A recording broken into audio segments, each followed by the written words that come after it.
ओम श्री गणेशाय नमः। जय श्रीमन्नारायण, जय आदिशक्ति माता। दोस्तों, श्रीमद् भगवद गीता यथार्थ रूप आप रोज हमारे साथ श्रवण कर रहे हैं। तो दोस्तों, आपने प्रथम अध्याय अभी तक श्रवण कर चुके हैं और आज दूसरे अध्याय पर पहुँचे हैं।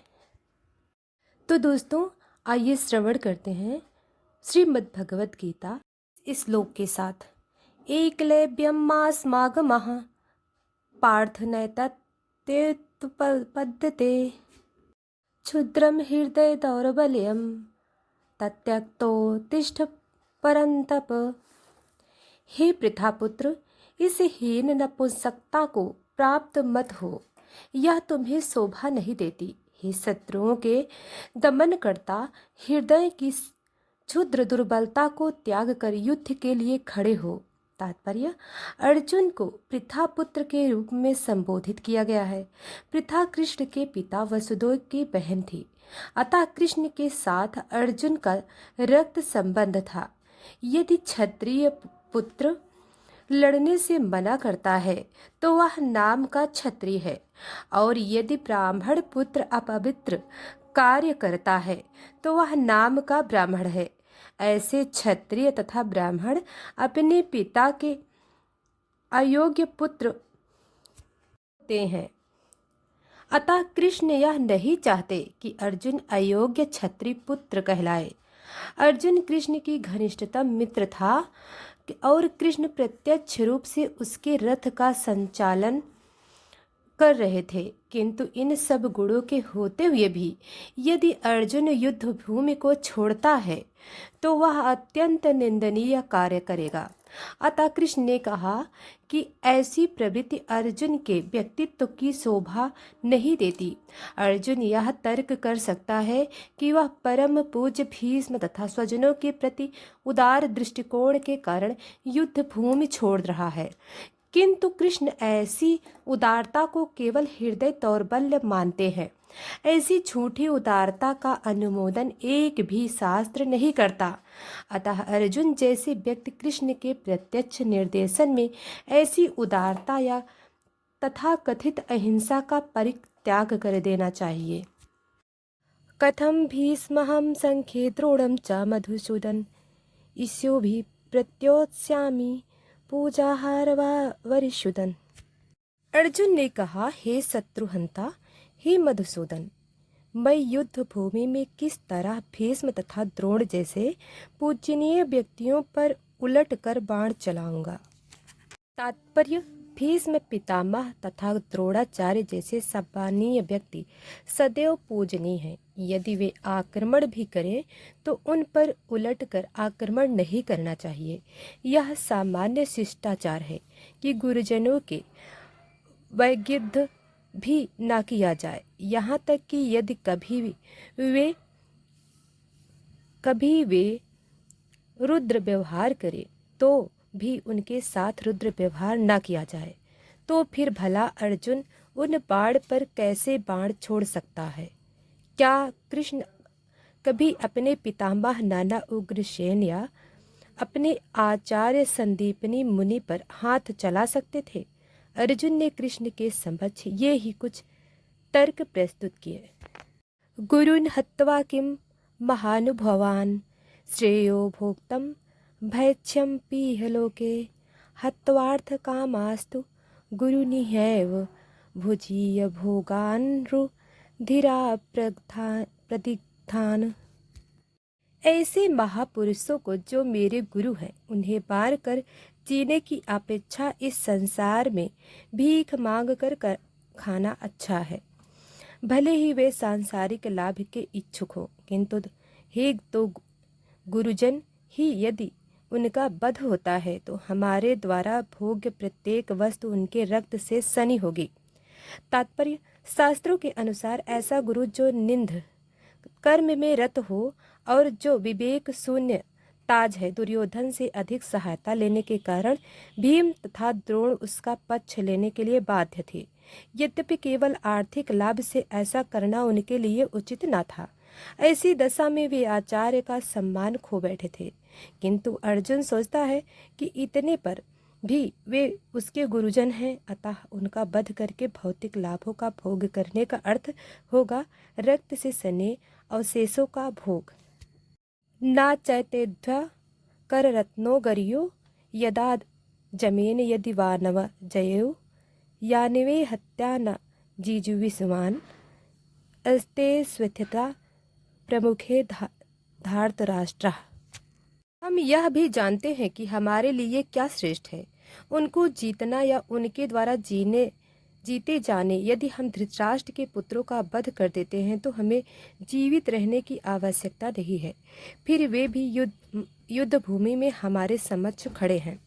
तात्पर्य, अर्जुन के समक्ष में यह नहीं आ रहा था कि वह क्या करे, युद्ध करे और अनावश्यक रक्तपात का कारण बने।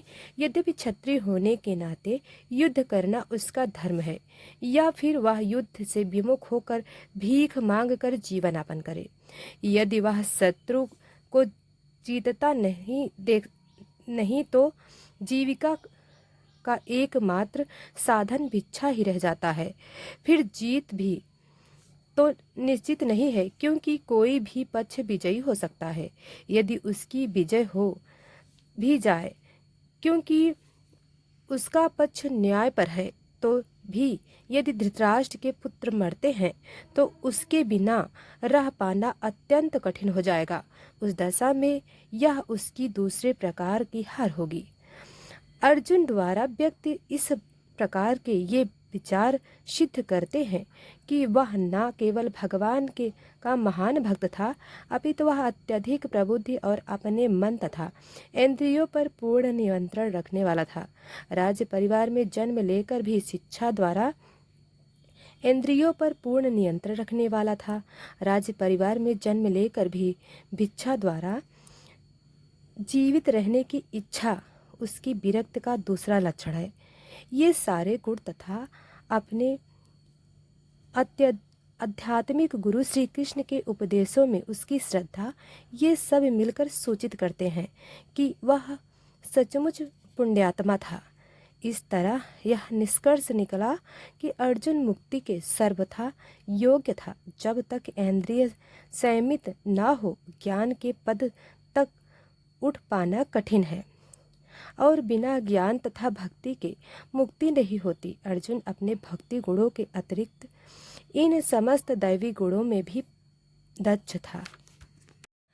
कार्पण्य दोषोपहत स्वभावः पच्छामि तं धर्म सम्मूढ़चेता यच्छ्रेय संयानि श्रितं बुहि तन्मे शिष्यस्यहं साधि मा त्वां प्रपन्नम्।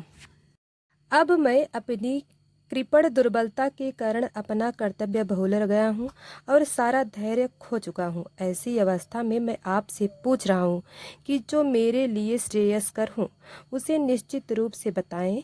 अब मैं आपका शिष्य हूँ और आपका शरणागत हूँ, कृपया मुझे उपदेश दें।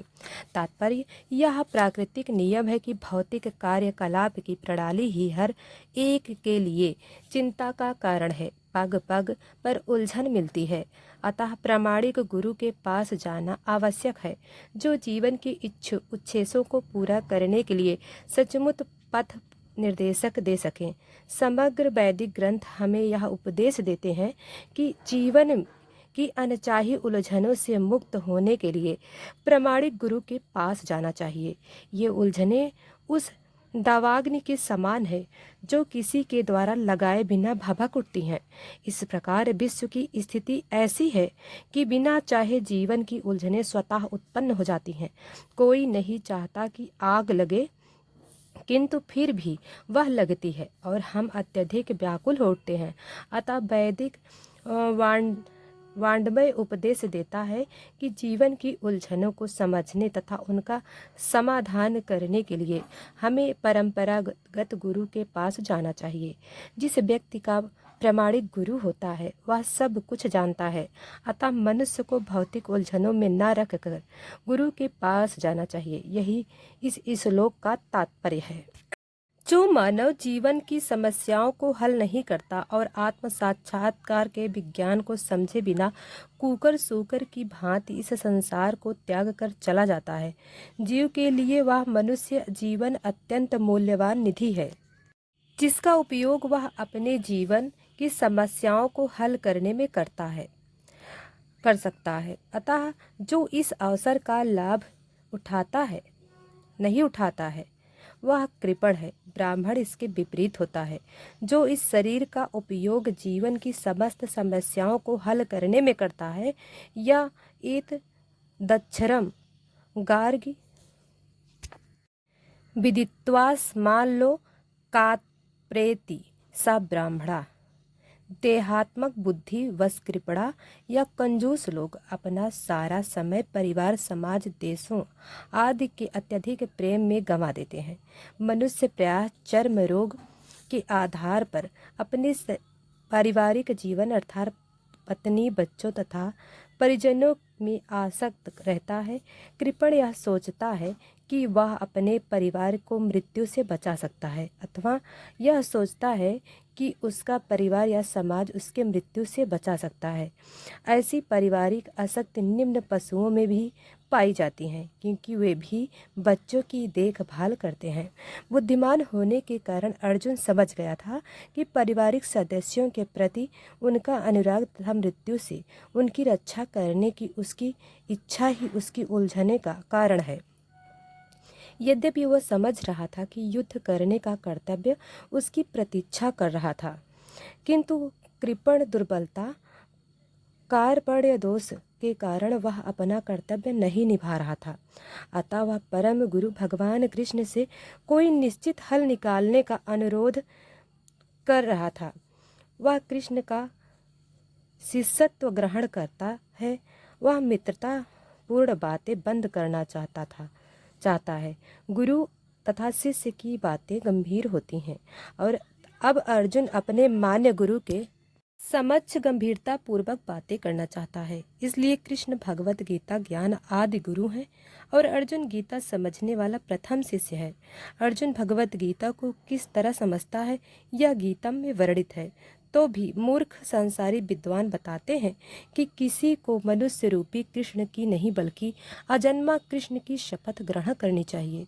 कृष्ण के अंतः तथा ब्रह्म में कोई अंतर नहीं है। इस ज्ञान के बिना जो भगवत गीता को समझने का प्रयास करता है वह सबसे बड़ा मूर्ख है।